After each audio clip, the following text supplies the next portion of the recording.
एक दिन की बात है। एक प्यारी सी लड़की थी जिसका नाम था गौरी। गौरी सुबह सुबह उठकर अपने खेतों में काम कर रही थी।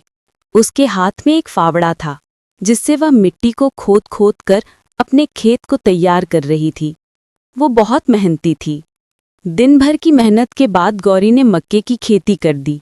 कुछ दिनों बाद जब वह खेत पर पहुंची तो उसने देखा कि जमीन से छोटे छोटे नरम नरम मक्के के पौधे निकल आए हैं। गौरी खुशी से मुस्कुरा पड़ी। हर एक हफ्ते पर वह उन पौधों को पानी देती, उनमें खाद डालती, उनकी देखभाल करती। धीरे धीरे उन पौधों पर फूल लग गए और कुछ ही दिनों में बड़े बड़े मक्के के बल पेड़ों पर लहराने लगे। मक्का पूरी तरह से तैयार हो चुका था। गौरी अपनी मेहनत को रंग लाते देखकर बहुत प्रसन्न थी। लेकिन एक दिन अचानक मूसलाधार बारिश होने लगी। आसमान में जोर जोर से बिजली चमकने लगी और कुछ ही पलों में बड़े बड़े ओले पड़ने लगे।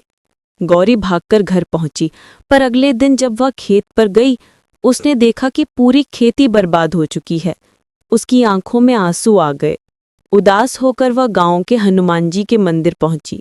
प्रणाम करके बोली, हनुमान जी, मैंने बहुत मेहनत की थी, मेरी पूरी फसल बर्बाद हो गई। तभी मंदिर में एक तेज प्रकाश फैला और हनुमान जी प्रकट हो गए।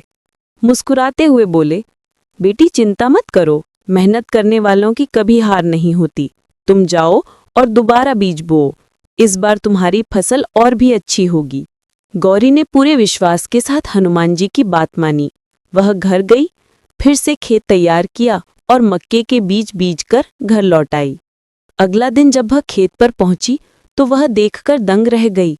सिर्फ एक ही दिन में पेड़ों पर बड़ी बड़ी हरियाली बल, मोटे मोटे मक्के और सुनहरे रंग की शानदार फसल लहराने लगी। गौरी ने समझ लिया, यह सब हनुमान जी की कृपा से हुआ है।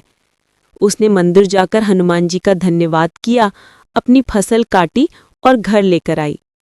आज गौरी बहुत ही प्रसन्न थी, क्योंकि उसने सीख लिया था कि मेहनत, विश्वास और भक्ति से कुछ भी संभव है।